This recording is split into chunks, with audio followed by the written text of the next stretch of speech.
I've got to be honest with you guys, but honestly, the most neglected piece of tech on my desk is actually my PC. So this is the machine that renders all the content that I put out on this channel. It's powered by a Ryzen 7 5700X, 32 gigs of RAM, and I recently upgraded to an RTX 4070 from Gigabyte. But as you can probably tell, it hasn't been getting that love that it actually deserves in my opinion.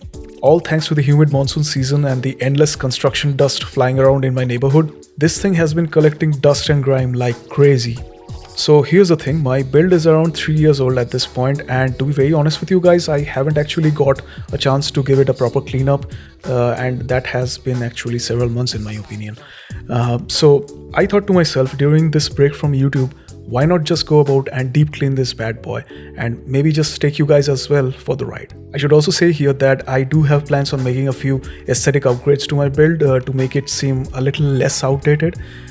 So yeah, fingers crossed, let's see how that plays out. But before that, I think we need to get our cleaning tools right here and get the bad boy all cleaned up. So let's go. Alright, so first of all, let's take a look at what we'll be using for this deep clean. So I'll definitely be using some isopropyl alcohol along with some buds or Q-tips, whatever you wish to call, some latex gloves, my screwdriver kit, and maybe some paper towels. I've also decided to use a couple of these nylon brushes, and these would definitely help a lot during the cleaning process. Alright, so the first step is definitely going to be disassembly. So we're going to take out all the major components first, the Wi-Fi card followed by the GPU, and then we are going to slowly work our way on removing the screws that supports our motherboard.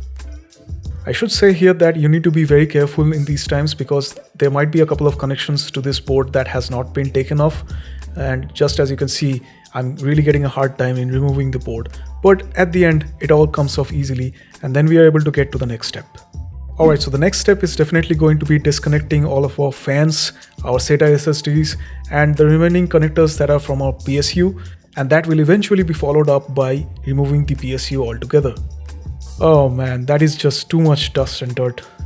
I never expected this much of accumulated dust and grime on my components, but yeah, here we are. So let's go ahead with the next steps, shall we?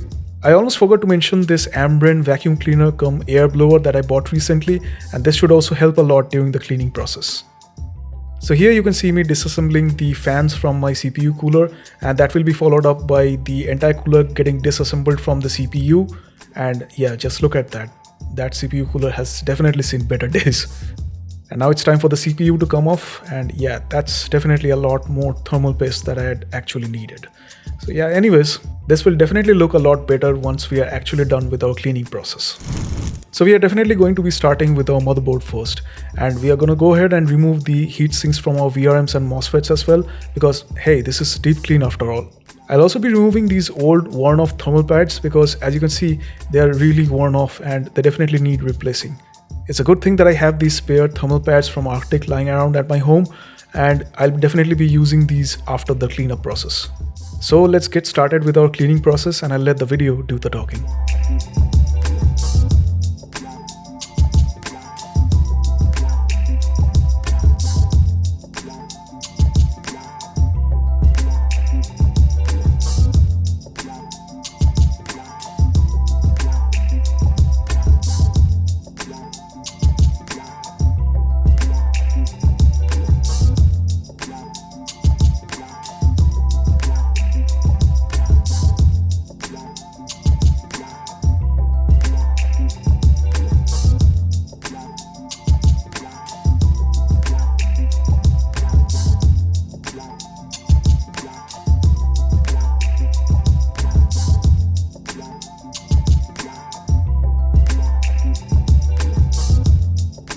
Oh yeah, the motherboard definitely looks way better right now.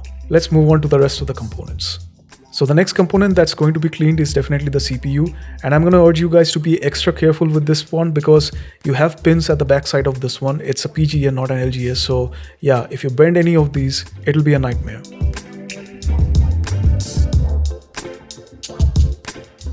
It's not the cleanest CPU out there, but yeah, it does the job.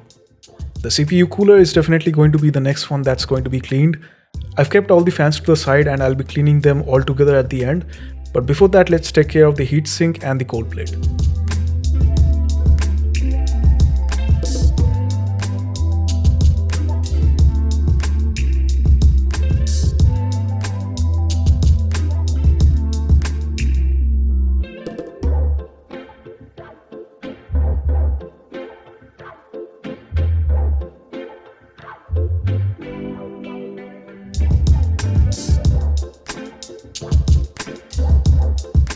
And there we have our CPU cooler heatsink all cleaned and dried up. So let's move on to our next component. The PSU is definitely going to be the next one to be cleaned. I should say here that the electric air duster is definitely handy in these scenarios where you can blow off a lot of dust and dirt from the surface. And as you can see, I've been using isopropyl alcohol as well from time to time. It agitates the dust that has accumulated in certain areas, and then you can actually wipe that off using the kitchen wipes.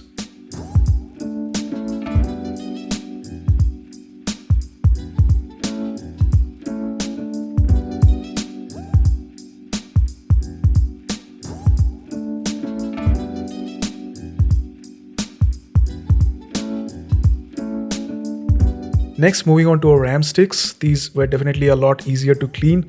As you can see, some isopropyl alcohol and some kitchen wipes or maybe some cotton swabs, they will do the trick just fine.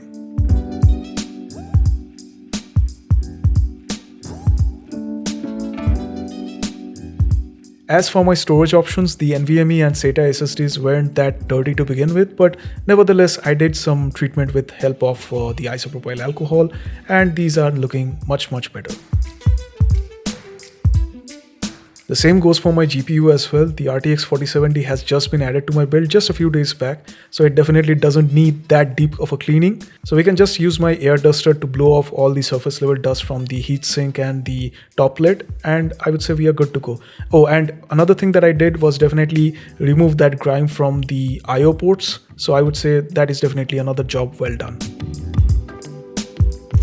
So our next item to clean is definitely going to be the 4000D airflow. It's got a lot of tiny panels that you need to individually open, and in order to do a bit of deep cleaning, I would say cleaning it with water is the best option. But for that, you also need to make sure that all the electricals are also removed.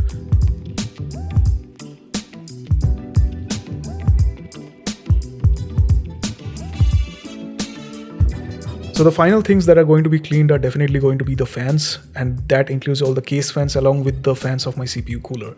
And I'll be honest with you guys, it's an actual nightmare to clean the entire fans, the blades, and making sure that nothing happens to the rotary motors in between. Yeah, it's definitely going to take a lot of your time and effort, but in the end, it's definitely going to be satisfying. At least I hope so.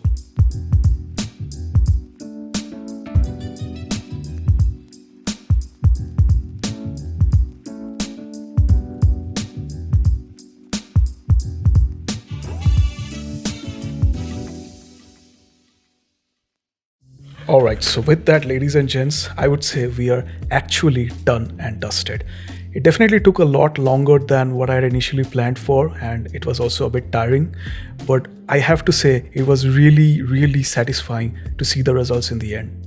That deep cleaning definitely breathes in new life to your components, and it's wild to see how close to brand new everything looks and feels right now. But the real fun is definitely going to be in the next video, because that is where we actually reassemble the entire thing and give it a serious aesthetic makeover. And to actually do that, we are first going to retire a couple of components from my existing build. Now the first thing that will be retired is my CPU cooler. The Arctic Freezer 34 Esports Duo has served me well, but honestly it's starting to fall behind in terms of cooling performance. And what has always bugged me is the size of that cold plate. It barely covers the IHS of my 5700X, which, while not being a heat monster like Zen 5, it's still an 8-core 16-thread CPU that deserves something beefier, something better in my opinion. And the second thing that will be going is definitely the case. Now please don't get me wrong, the Corsair 4000D Airflow is still a great case even in 2025, and performance wise I would say it is still there. It's still one of the best mid-tower cases focused on airflow if you are going to buy it in 2025. But let's be real, it's still a dull looking case, isn't it?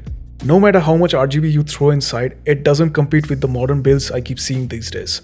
And to be honest with you guys, I keep seeing these builds in dual chamber chassis with curved glasses and wooden accents and whatnot. Yeah, definitely good stuff. That definitely got me drooling. So yeah, I can't wait for this upgrade. So I guess that's pretty much it for this video. I hope you guys enjoyed that deep clean, and I'll be seeing you guys in my next one.